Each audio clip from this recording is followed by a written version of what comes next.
I decided to give my best friend a job when she needed it the most, but it turned out to be the single biggest mistake of the decade, because what she was doing behind my back almost ruined my business, and you know what? I'm not gonna let it slide. I called the cops, and I'm trying to get a bit of revenge.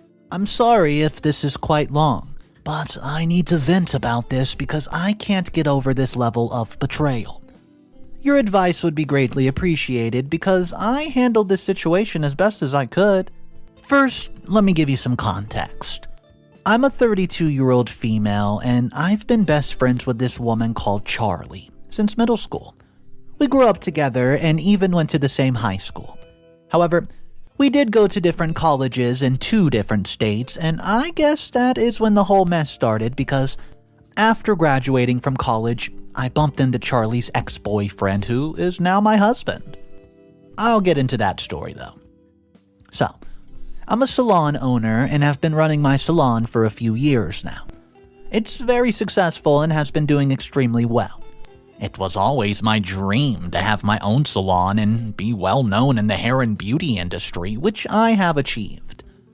One late afternoon, just before I was about to lock up the salon, Charlie came to the salon hysterically crying, to the point where she was even stuttering. After I managed to calm her down, she then explained to me that she just gotten retrenched from her job with no warning.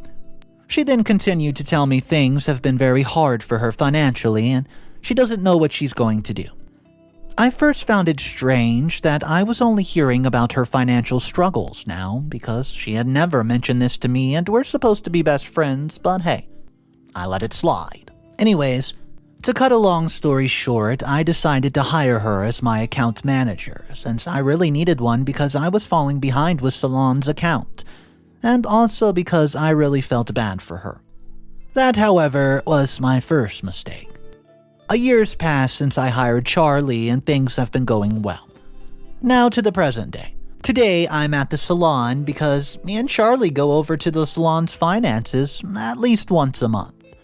Charlie will show me all the invoices that she signs off on and also all the proof of payment documents so that I can see that she's on track with the salon's payments and debt orders.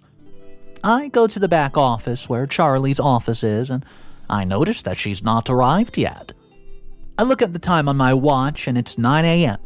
She was supposed to be here an hour ago. I head back to the front of the salon. As I'm about to call her, she walks in. I notice that she's dressed in an expensive designer dress with matching designer heels. Now, Charlie has always loved the finer things in life. She isn't the best at budgeting or saving, which is ironic because she's an accountant. She greets me and I greet her back. We head to her office where she provides me with all the financial documents. I check through them and see nothing wrong. It looks like everything is on track and all the payments have been made. She assures me that everything is in order and I have absolutely nothing to worry about. Before I leave, I decide to bring up being late. I remind her that this is a place of business and she's expected to be at work on time every day just like everyone else who works at the salon. I continue to say that just because she's my best friend, it does not mean she gets any form of special treatment. She comments under her breath that she doesn't need me reprimanding her like she's a small child. So, I tell her that coming to work late is very unprofessional and she had to come to work on time. I would not have to reprimand her if she did. As I was about to leave, I reminded her that at the salon I am her boss, not her friend. As I walk out of the salon, I think myself, how this attitude of hers started getting worse when she starts working for me. The week passes by and it's Friday. I'm meeting up with my husband, Steven.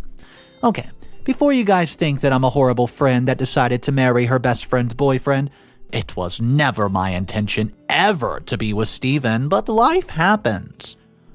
To give a bit more context, Charlie and Steven were high school sweethearts, but they broke up during senior year.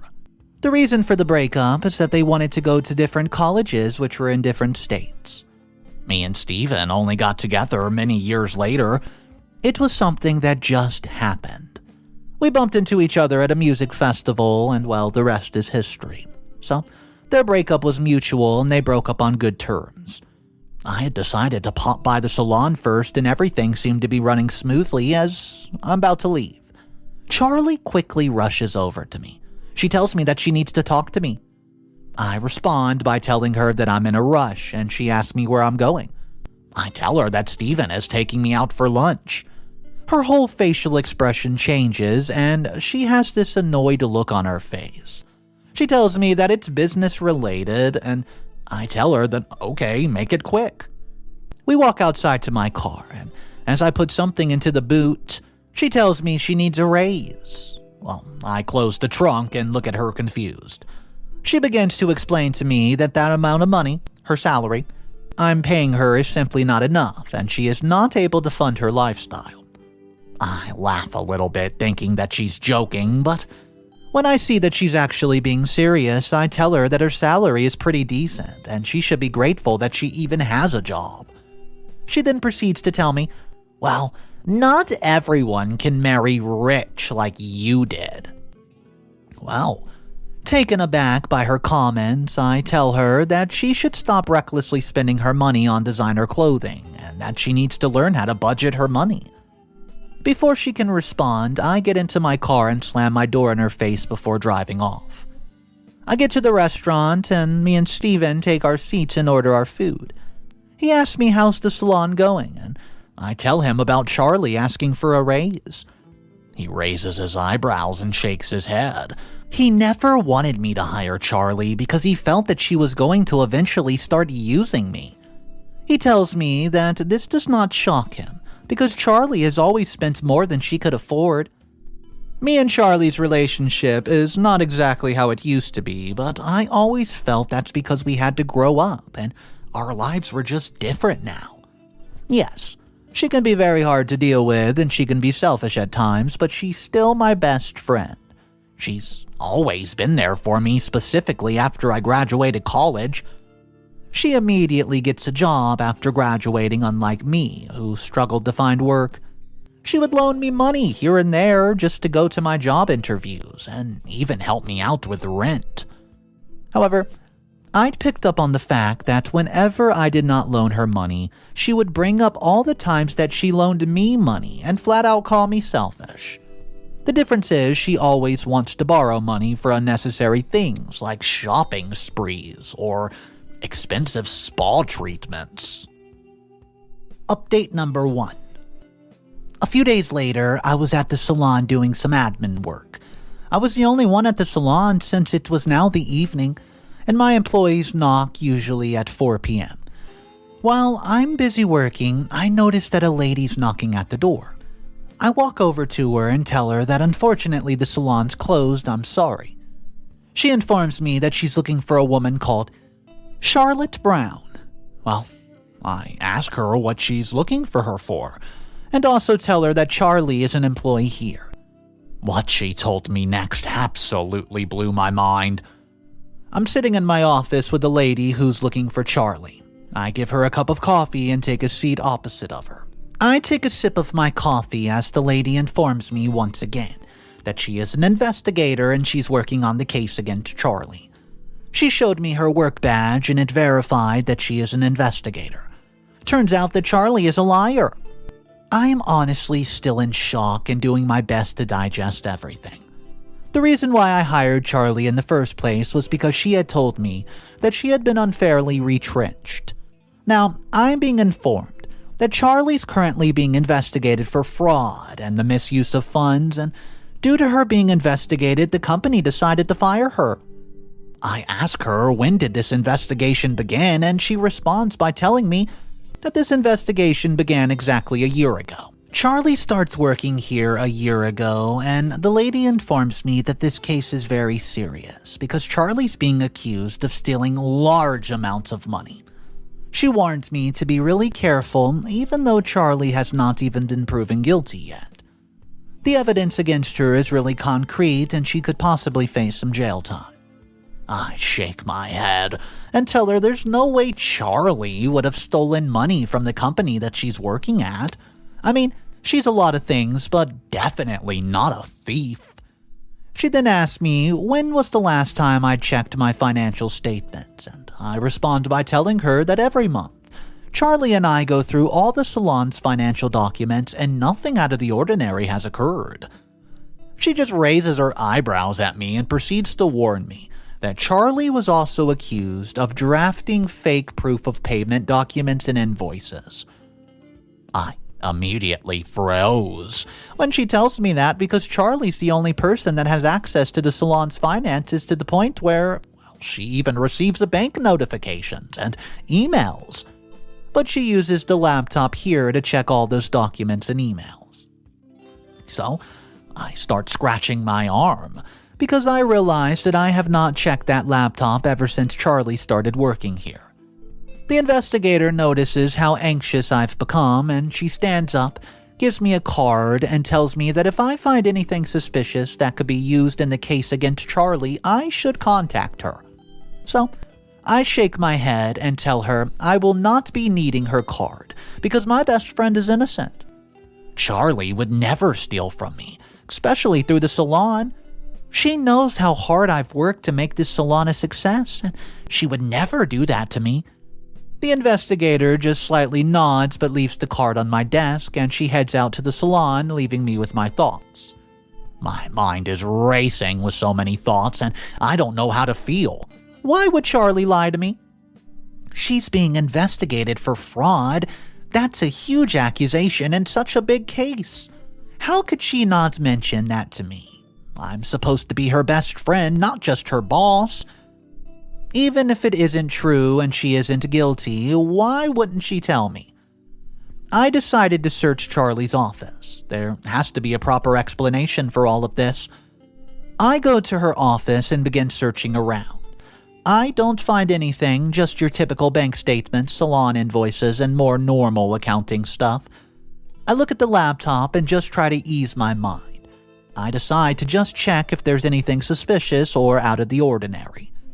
I switch on the laptop, which is technically a work laptop.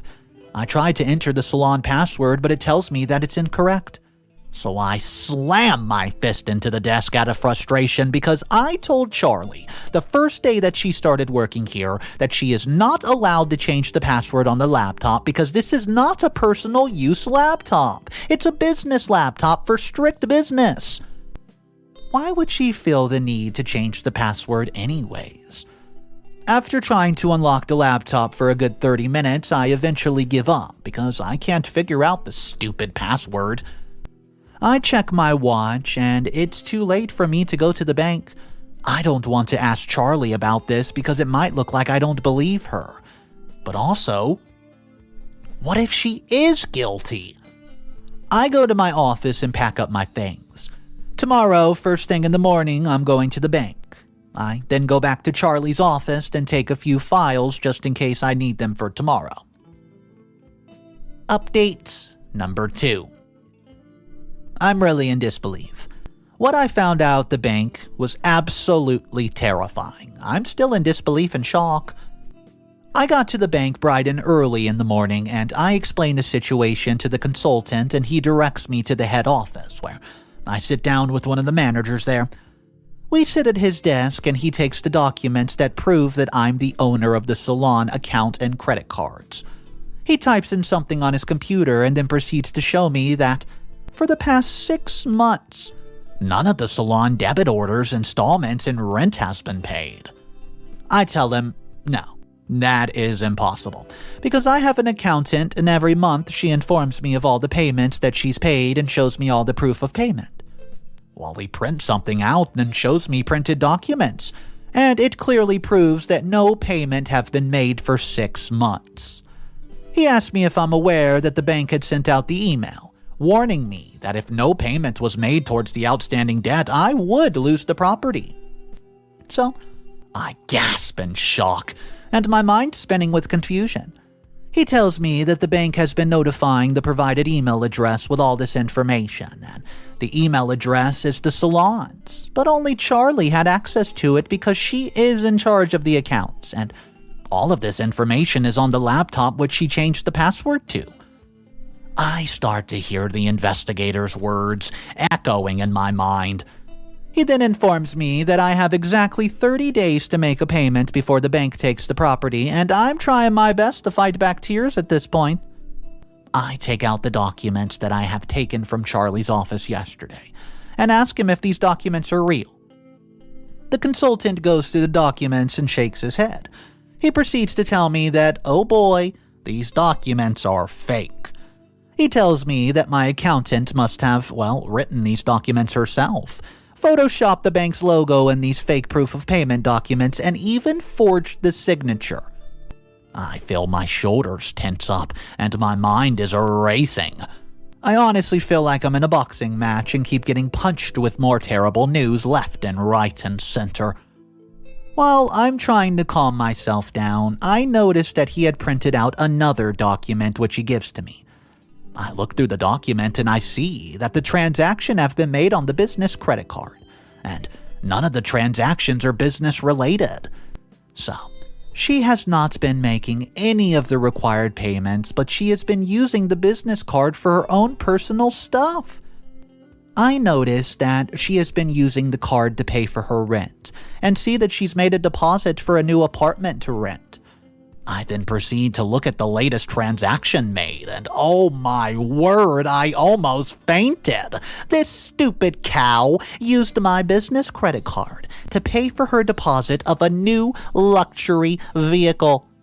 Who does this? She's been using my card for all her obnoxious splurging, yet not even doing what I pay her to do. She's been purposely ruining my business by not making the payments, which makes me wonder, what does she do in her office all day? How could my best friend even do this to me? She knows how much my business means to me and how much I've worked for it. My mind keeps on racing, and I thank the consultant for all the information. He tells me that Charlie can get into a lot of trouble for creating fraudulent documents with the bank's logo. He advises me to inform and report this to the head office and get it all sorted out. I just nod my head and leave. I'm fuming with anger at this point as I walk to my vehicle. I know exactly what I'm going to do. She's going to pay for all of this. Update number 3.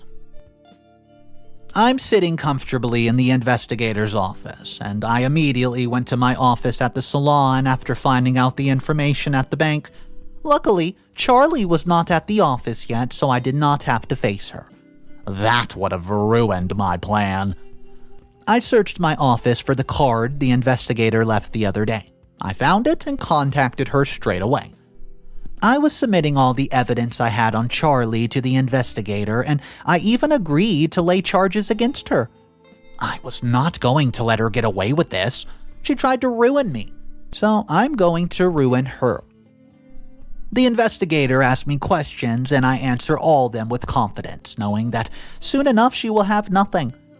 I know it might look like I'm being vindictive, but I'm not. This is simply revenge.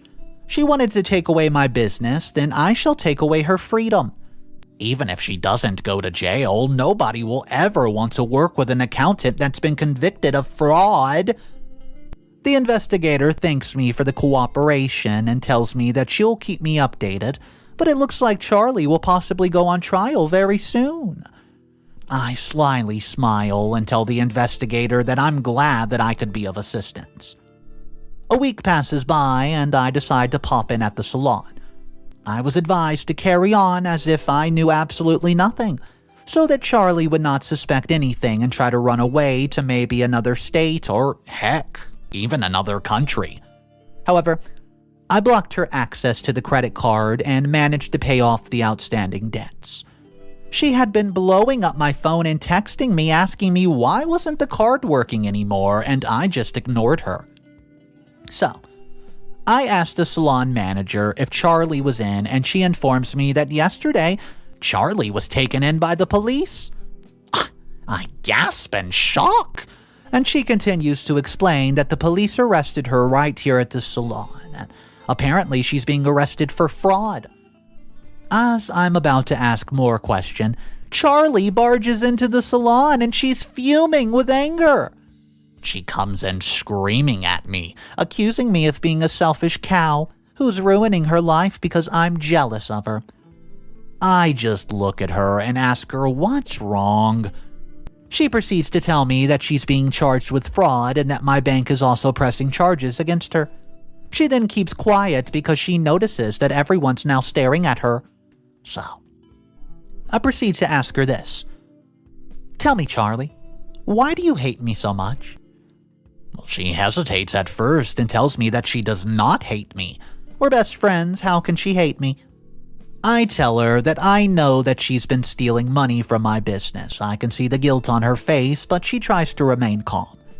She tells me that what I just said is a huge accusation and I should think about what I just said twice.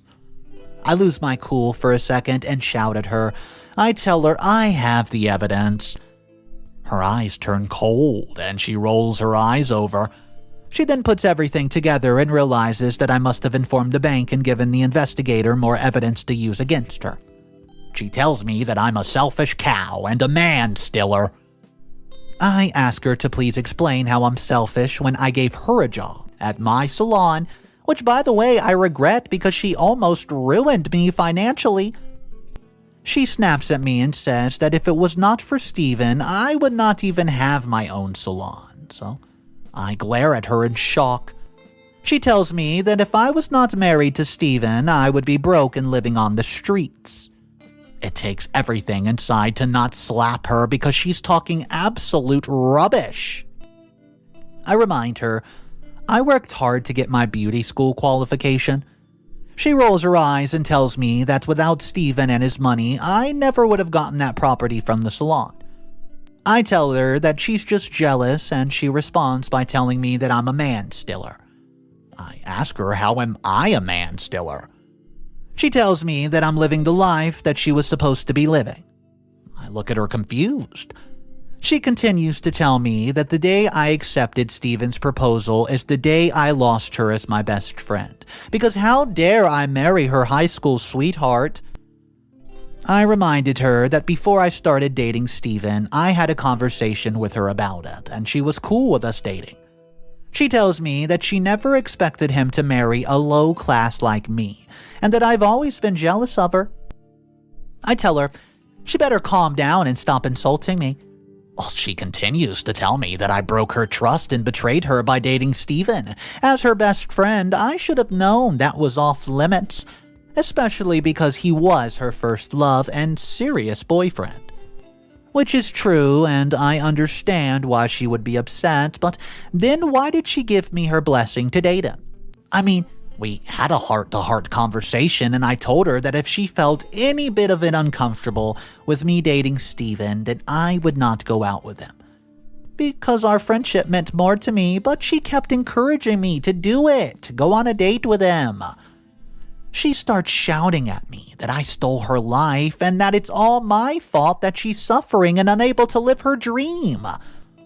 I don't understand why she keeps mentioning that she's suffering, because she always made a decent living. She continues to tell me that I don't deserve a man like Steven, and that once I hired her, she saw the opportunity to ruin my business while being able to live the life she simply deserves. Well, I'm in absolute shock. This woman standing in front of me is not my best friend. She's not the girl that I grew up with and asked to be my maid of honor at my wedding. I can feel the tears in my eyes, but I fight back the urge to cry. I ask her, "So, you did all this because I married Steven, huh?" She shrugs her shoulders and tells me that it's my fault that I decided to trust her and make her her accountant. She also tells me that I was stupid because I agreed with her idea, allowing her to have full access to the salon's finances. She then tells me that I do not even deserve this salon or any form of happiness because I stole everything from her. She also brings up how selfish I am because I never wanted to loan her money or even give her a raise. She then mentions all the times that she loaned me money. So I remind her that she came to me crying about losing her job and claiming that she would be homeless, and how I immediately decide to help her out. And I also add on, how could I not trust her because I genuinely thought that she was my best friend and had my business's best interest at heart? I never expected her to try to destroy it, ever. She tells me that I've been living the life that was meant for her, and that's why she did not mind using the salon's finances to get the lifestyle that she deserves. I tell her that she's seriously delusional, and no wonder Steven dumped her back in high school. She frowns at me and reminds me that she had him first, and that she could easily take Steven away from me if she ever wanted to. So I tell her that Steven would never want to marry a psycho like her. As soon as I say those words, she tries to slap me, but I dodge it. I tell her that if she doesn't leave, I'm calling the cops now, and reminded her that she does not need another case against her, does she? And by the way, I felt like adding a bit of salt to her open wound, and I tell her that she's fired, in case she didn't know. Before she heads out, she tells me that if I fire her, she will take me to court for unfair dismissal. I roll my eyes at her. Is she really threatening me with legal action while she has a whole fraud case against her with ample evidence? Update number 4. Hey guys. So, a month has passed since my confrontation with Charlie. I have not seen her ever since that day. I don't understand, how does someone pretend to be your friend for so long? I never in my wildest dreams thought that she felt that way about me. A part of me felt bad for her. I understand why she felt a bit betrayed. It must not have been easy for her to watch me and Steven's relationship grow and our marriage just get going. It must have really hurt a nerve. But that did not give her the right to try to destroy my life and financially ruin me. She could have spoken to me about it, you know. Anyways, Charlie was charged with multiple cases of fraud and mismanagement of funds. She tried contacting me countless times, and I answered once and she begged me to help her. She told me that she doesn't have money and can't afford a lawyer. I won't lie, I almost felt sorry for her, but Steven snapped me out of it. He reminded me that this was the same person that was willing to financially ruin me. All because I married him.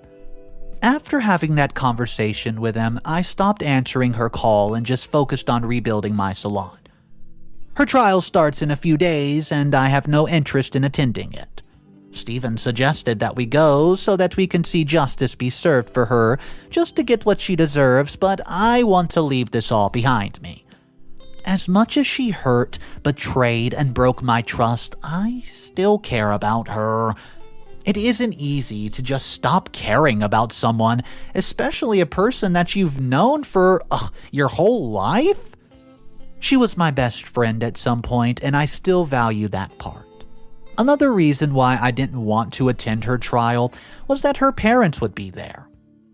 I could not face them. As much as I knew Charlie deserved this, I did not want to see the hurt expressions on her parents' faces. Her parents were like a second family to me, and I did not want to see them in pain. I simply couldn't take it. This revenge felt really sweet at the beginning, because I wanted to ruin Charlie the same way that she tried to ruin me. But now, it just feels bitter. I guess I can say that this revenge is truly bittersweet. I don't know what Charlie was even thinking in this story. I mean, she had to have realized eventually this is going to catch up to her, and all that she's doing is going to come back and bite her on the butt, which is what happened. I just felt bad for OP, who opened up her doors to the salon to her friend who was needing help, and this is how she gets repaid. Guys, let me know your thoughts about this one. It was definitely a crazy ride. A lot of trust was put into Charlie just to get stabbed in the back. So, drop your thoughts down below. Let's discuss this one. I hope you guys enjoyed it. If you want more daily videos, hit that subscribe button. I'll see you in the next one. And remember, it's cool to be kind.